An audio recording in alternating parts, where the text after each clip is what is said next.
Hey, everyone. I'm Annie Dickerson, and on behalf of the entire Goodegg Investments team, I wanted to welcome you to this episode of The Life and Money Show, the show where we talk about everything from investing to financial freedom to parenting, traveling, creating a life by design, and everything in between.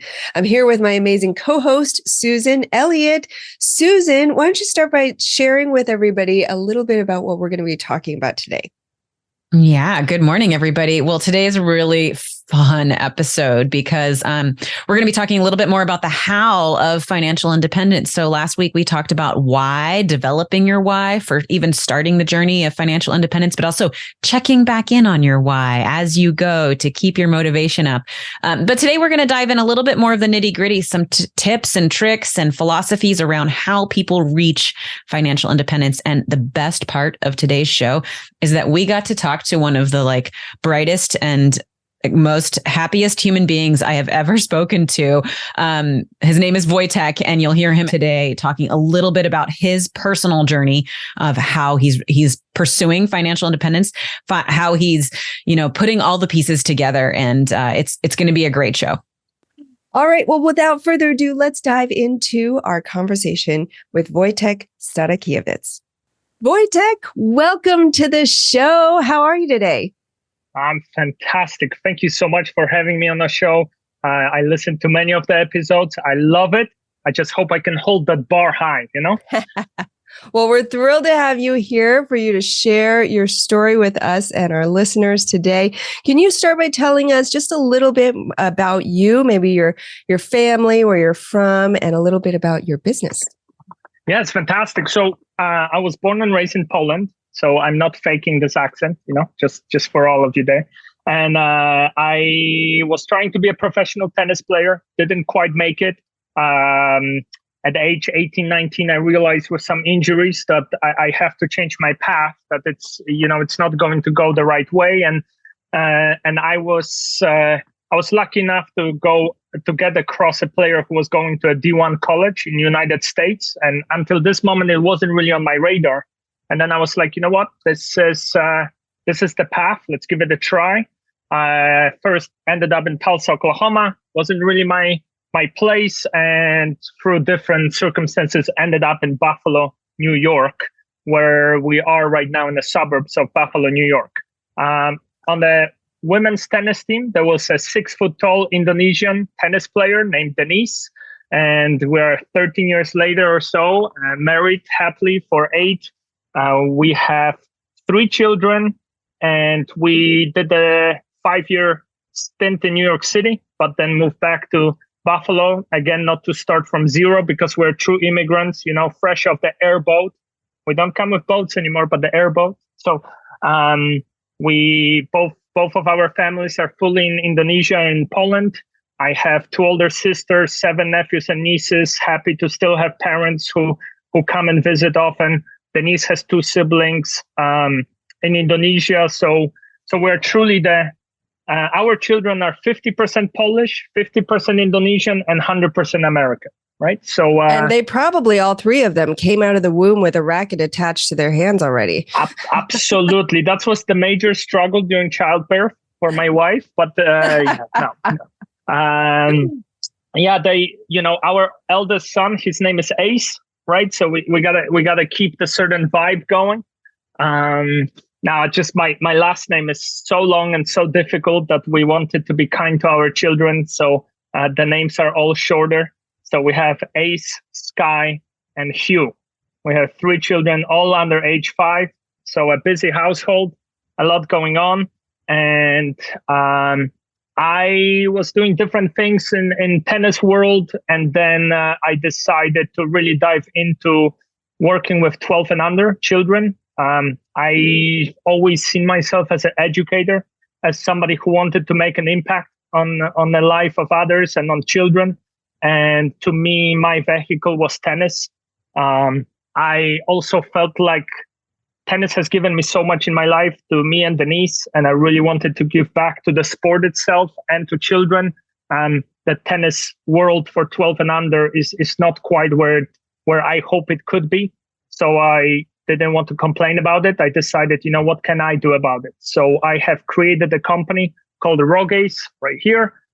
stands for red, orange, green. ACE, which are red, orange, green, are stages of development of children in tennis.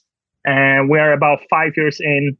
And the vision and the hope is to make it into a franchise one day. So that's what I'm doing my little business path on that side, and then trying to do other things. That's wonderful. That's wonderful. I love to hear how that manifested. You know, you both came from abroad and you built your family here. You're 100% Americans, but you're taking a passion and you're saying, how can I help other people do that? I think that is something that strikes us at Goodegg so heavily, because that's where all of our paths have led to as well. So I love the commitment to integrity and how that parallels with living a meaningful life, making meaningful impact on people, truly meaningful, meaning that it's coming from your heart is what you're saying. And then what most people don't bridge, maybe they have all of those sentiments, but then like, how can that help me pursue financial independence? Or how can I take those principles and those feelings to pursue financial independence? And, you know, you've got the whole how in there, how I'm going to be doing that. You're uplifting communities as you do this, Wojtek. So you're reaching out on those community forums. You're helping other people. You may be getting a ton of information, connecting all the dots, learning about things, being able to use those tactics to progress down the path towards FI, but you're also uplifting other people as you go. That is amazing. It's beautiful. What other tip would you give anyone who is starting out on this journey towards financial independence? Number one is knowledge. Knowledge. Be open. You know, I watch no TV, less than a half an hour of Netflix. I listen to music rarely, and it's just everywhere I go, it's a podcast, it's a book. And I'm not saying I'm trying to sound like I'm doing all these amazing things, but I'm just trying to really be focused on what am I letting in, and what type of energy I want to surround myself with. And so I'm trying to look for mentors, look for good information, look for all types of information, and read a lot. There's so much good stuff. Find right people, find a community to support you. People who don't support you, keep them if they are very close to you, whatever. But just understand that, for example, for investment, you have to find other people. So, that's sort of, and just keep the positive energy. But, Wojtek, what I love about your story is, you and your wife have made this great life for yourselves and your kids, and you're doing something that's in line with your passion for tennis and community and impact. But you didn't stop there. You said, wait a second, I think there's something more. I think there's something beyond this. And you opened your eyes and you dared to go beyond where most people stop. And then on top of that, then you said, okay, I'm going to pursue this thing, financial independence. I want to grow our wealth, but I want to be very intentional about it. And you tried, and with the short-term rentals, you were like, okay, I get it, but this won't fit my lifestyle. And here's why. Okay, now I know better what I am looking for. Okay, now when this other thing came along, you're like, okay, this actually fits better into the mold of what I'm looking for. And at that point, you already had this base of knowledge, so you could ask better questions and get to that readiness faster. So I love this trajectory. Everything happens for a reason. So even though you didn't get involved with short-term rentals, it was clearly a stepping stone to get to where you are now. 100%. And to just add another quick thought is, you guys talk about fire, right? And the interesting thing is that the moment I joined this financial independence journey, I realized the journey itself, I'm loving it. There's no place I would rather be than right here, right now, where I am. There's no more. When I was younger, I was thinking, the retirement, the this, the that, right? Like I'm trying to get to some magical number. I do have one number in my head. I want to donate at least $1 million with my wife and our family over our lifetime. So that's the only number I have in my head. And obviously to donate that, you have to make much more. But I don't care how much I make. I just want to donate. But the point itself is, I truly feel right now is that there's so many cool, exciting projects that I'm getting involved with through thanks to your guys' approach of financial independence, it allowed all these avenues of doing other cool things.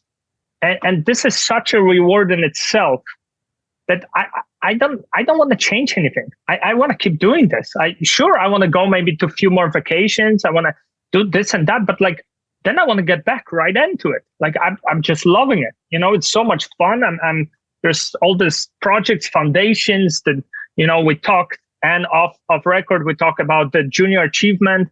I'm getting more involved with that. It's just awesome. There's so many cool things happening. I'm loving it. I love it. That's what happens so good to when you hear. get right into that flow state and everything starts lining up for you.